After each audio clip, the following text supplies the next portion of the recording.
Hello there. I'm Scotty. You're not. Welcome back to Halloween Horror Month.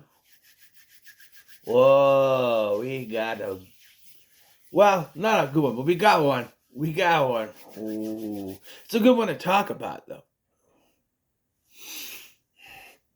You know, those movies that have big behind the scenes stuff that went on. Those are good ones to talk about, and this is one of those good ones to talk about. Ooh, we talk about Wes Craven's Deadly Friend. Yes, I did a earlier this year. I did some John Carpenter and Wes Craven movies, and then I already did a John Carpenter movie. Well, I did a movie directed by John Carpenter earlier this month with The Ward. The movie's terrible. Upon seeing this, I went to Tubi to look for something else, and I found this. I went to look for in my horror what I had saved to see if there's anything I could do, and I found this right on the front page, Deadly Friend, and I went, son of a bitch, I've got to do this because I've heard about this. I finally get to see this. If you don't know what this movie is, this is a movie that Wes Craven was going to do to compete with John Carpenter's Starman. See, Wes Craven. So John Carpenter, he did a bunch of horror movies in the late 70s, early 80s. Wes Craven, same thing. But John Carpenter took time away from the horror movies to do Starman, which was a science fiction romance movie. So Wes Craven, having been doing horror movies since 1982 Swamp Thing. After that, he done Nightmare on Elm Street. He did and Vampire Brooklyn. Yeah, but anyway, he wanted to, branch out and do something. He wanted to do his own sci-fi romance sort of movie. So he decided to do an adaptation of a book called Friend. And so he did it, and it's about this kid named Paul. He has this robot named BB. He falls in love with this girl, and something happens where her abusive drunk dad accidentally kills her, and he implants the robot in her brain, and it's sort of one of those science fiction romances gone wrong. Everything goes wrong. So he shot this movie and run away. So he wasn't with New Line, he was with Warner Brothers, which nowadays is the same thing. He goes to Warner Brothers to do this.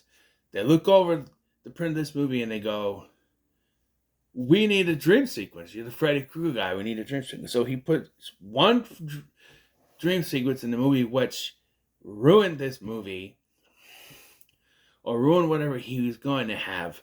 So they took this cut, put it out into the test screenings, which were a bunch of Wes Craven fans, which normally would be a good thing. But Wes Craven's fans are specific in what they want. They're Wes Craven's fans, Freddy Krueger Wes Craven, not The Hills Have Eyes Wes Craven, not whatever this was supposed to be Wes Craven. So they saw this and went, oh, hey, where's the gore? Where's the blood? Where's the kills? What is it? That dream sequence was cool. More of that, more of that. So the studio then went, hey, we got all these complaints. Here's the list. Do this. You have to add more dream sequences, more gore. Basically turn it from what he wanted it to be to a horror movie, which is why it fits in here. Yeah. So the cast in this, there's some notable. You got Kristy Swanson, gorgeous Kristy Swanson, by the way. In this, you have the guy you have Nestor from Tremors. You know, he's the guy who goes, right! That guy, he's her dad. And you have Mrs. Fratelli from the Goonies. And if you know this movie, you know what happens to her. Let me just tell you. Right? Mama Fratelli from the Goonies, yeah. And then there's Paul, who I thought was a young Michael Landis. The first time I saw him, is that Michael Landis? No, it is not. It's 1986. I think he'd be older than that. I thought he looks like a young Michael Landis, but he's not. Apparently, he was on The Waltons. I don't know the actor's name. Yeah, so right away, this movie, there is no context for the opening to this movie. You have this guy trying to rob this van, while Paul and his mom are in a grocery store or gas station or something. We never meet them yet. This guy's trying to rob the van. All of a sudden, you see a robot arm grab out and grab him, and he runs away. And you're like, that's the opening scene of this movie. There's no context to any of this. You're just like, the fuck was that? What? Huh? If you already know there's a robot in this will throw you off. But if you go into this, let's say I want to show this to my son, which I could because there's no nudity, and I just put this on, set him in front of the TV with me, and we watch this, he would be very confused. What? Robot? What? How? You know, you set someone in front of this that doesn't know anything about this movie, they're going to be very confused. Yeah. So then we're introduced to Paul and his mom, and he's got a robot named BB, which always goes, BB, BB, BB. It's a little annoying. The voice. I'm trying to think if there's a voice actor I didn't. Move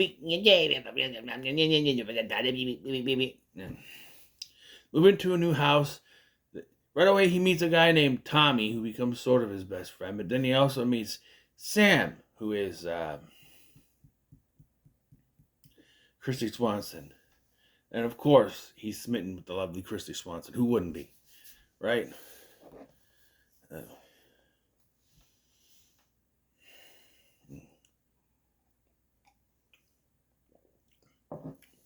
Anyway. So, they immediately have some kind of chemistry, but then you see that her dad is, and at you, sir, are an asshole. Yeah, he's drunk. He's not right. He's not that guy. No, you tell he's abusive, and yeah, so she starts spending time with Paul, and he gets mad at her. The dad does, not Paul, and so they seem to, he seems to kind of, go into this friendship with these two and stuff, and then things go downhill. First, on Halloween, they decide to pull a prank on this old lady who's mean to them. And you know what? If you're gonna cast a mean old lady, Mom Fratelli's a good one. She's good at playing a mean old lady. We all need her tongue. Yeah. She's good. There's a reason Danny DeVito wanted to throw her from a train. Let me tell you that much. Yes, that is a movie. It's called Throw Mama from a Train. It's a real movie. Anyway. So, on Halloween, Tommy talks Paul into having BB go up and do a prank call. And Mama Fratelli comes out with a shotgun and just blows the thing away. Right? And that wasn't enough. I don't know if it's that night or if it's another night, but Sam goes home and she gets an argument with her dad and he ends up accidentally pushing her down the stairs. And he's just going, get up. Come on now, complain around, get up. And realizes that she's hurt. And you think this would be where he turns around and says, oh, he's going to be a better person, but goddamn. So, the ambulance shows up to take her away. She's still technically alive, but she's not fully alive. But, like, when they're carting her out, you hear him say, I told her to move her stuff off the stairs. She tripped all over. I'm like, you son of a bitch, really? I get he doesn't want to go to jail, but you think this would have been his opening to realize that he's an asshole. By the way, there are dream sequences in here. Paul has a nightmare later in the film. She has a nightmare that her dad's trying to kill her. Yeah.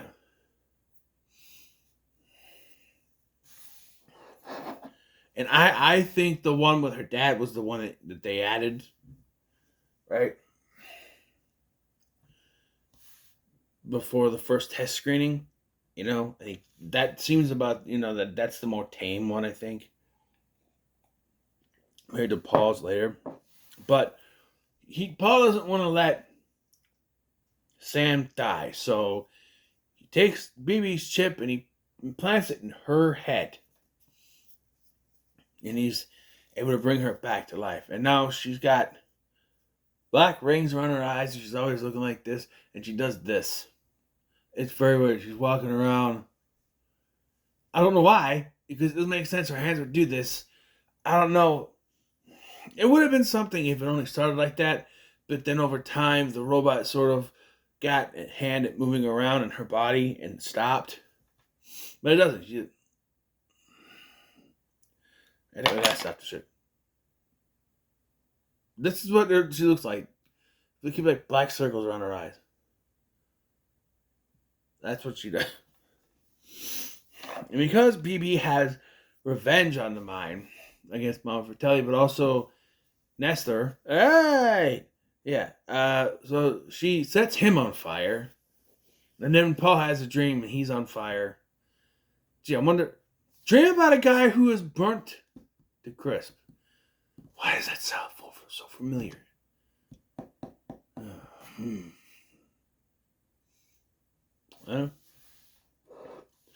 And then we get the kill. The kill everyone remembers from this movie, right? When BB Sam confronts Mama Fratelli.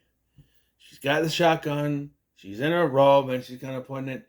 And BB takes the basketball, the one that Paul lost earlier, and she heaves it. And it hits Mama Fratelli in the face and it goes everywhere. It looks like a cherry pie exploded, but it is glorious. That's what it looks like. It hits her head and cherry pie goes everywhere. That's what it looks like. But yeah, that is the kill. That's one thing everyone remembers from this movie is that. That in the ending, which we'll get to. But now Sam's gone nuts, apparently. He can't control her. And yeah. It's like, I like how he tries to get Tommy to help him out when he's trying to first go get Sam. He's like, no, I don't want to do that, no.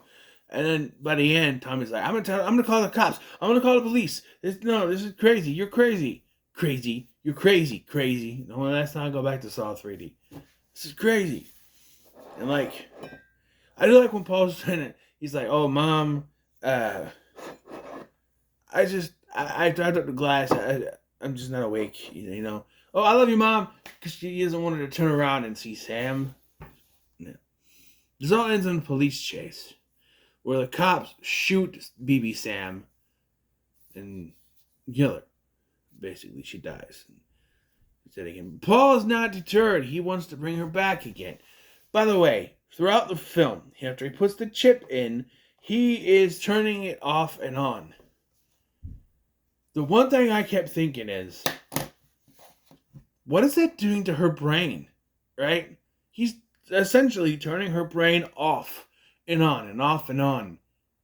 Essentially, when he turns her brain off, she's dead.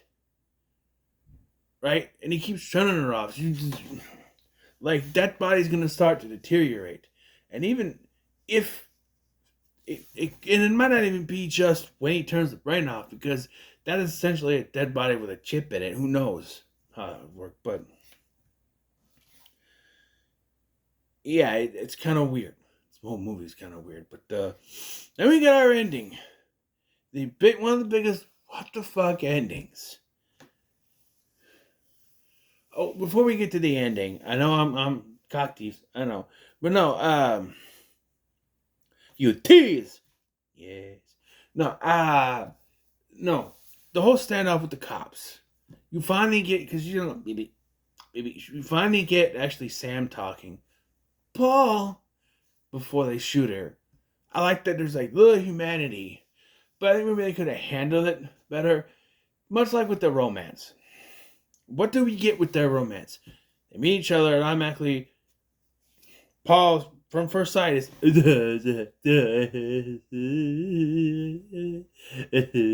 over her. So, I mean, it's Christy Swanson, wouldn't be. But yeah, she's on none of to be my mother, but still. I lag. But anyway. Yeah, I adore her. She wouldn't be me though. So not even worth talking about. Anyway, but yeah, the romance in this is, I don't know if it's because they had to start doing the reshoots, and so whatever romance they were going to do got pushed to the side for all the stuff that was demanded by the test screening audience, the test screen audience, and the studio. And it just went out the window. But whatever's left of this romance is just it's not it. Right now we get the ending. Before we get to the ending, I want no, I'm just kidding. We'll get to the ending now. We'll tell about the ending. Paul goes to the morgue. Sam's body. Then the robot emerges from Sam's body. Say it again. The robot emerges from Sam's body. And I mean the full robot from earlier that was destroyed by Mama Fratelli. Emerges, breaks through Sam's skin, and breaks out and grabs Paul. We assume that Paul is now dead. And you hear in Sam's voice, BB. And the movie ends, and we get his BB, BB, BB, BB, BB, BB song that plays during the credits. And you're just like,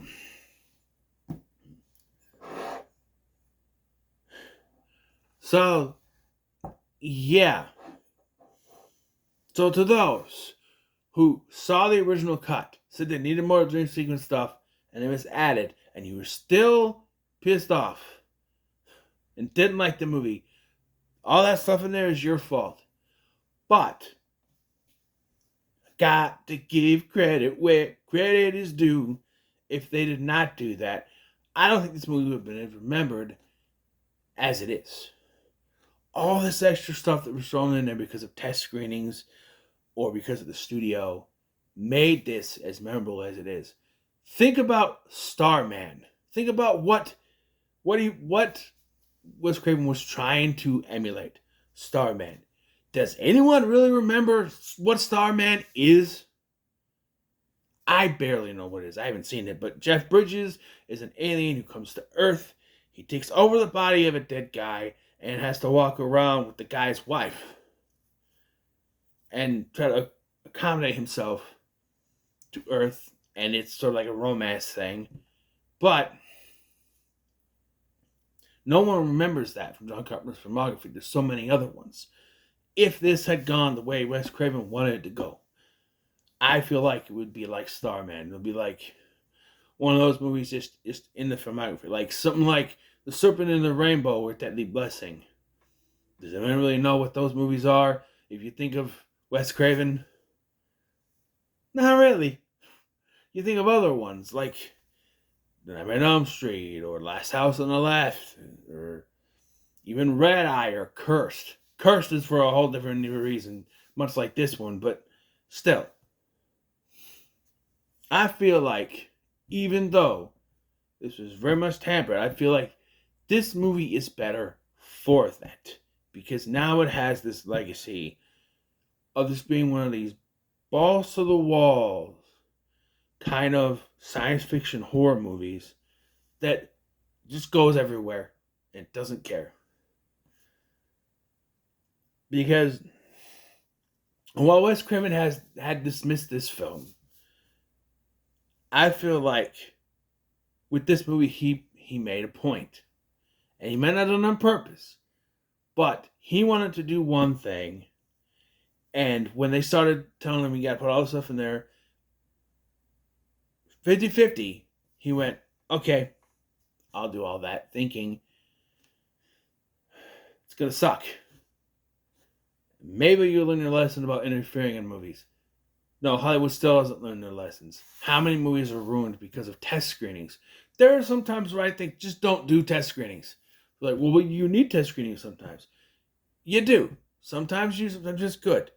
But I feel like more times than not, it comes out bad when there's test screenings. Sometimes there's good stuff that happen from test screenings. Right? Like Final Destination, adding the Alka-Seltzer scene after Terry gets hit by the bus. That's a good one. The test screenings, they needed the time to catch up from that. There's certain things, certain test screenings that work, right? There's another movie where a scene was added because of a test screen. I don't remember what it was.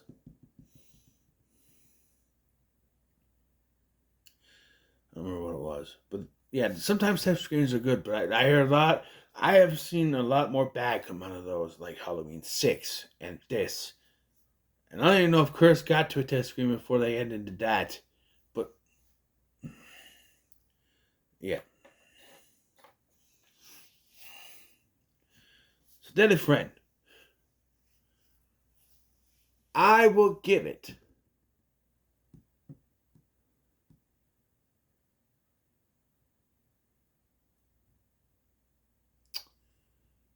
I'm pondering if I should just call this So Bad It's Good cinema. Yeah, fuck it. It's just So Bad It's a Good movie. I'm not. I don't have to rate it. I'm gonna retroactively make this a So Bad It's Good movie. So Bad It's Good cinema episode.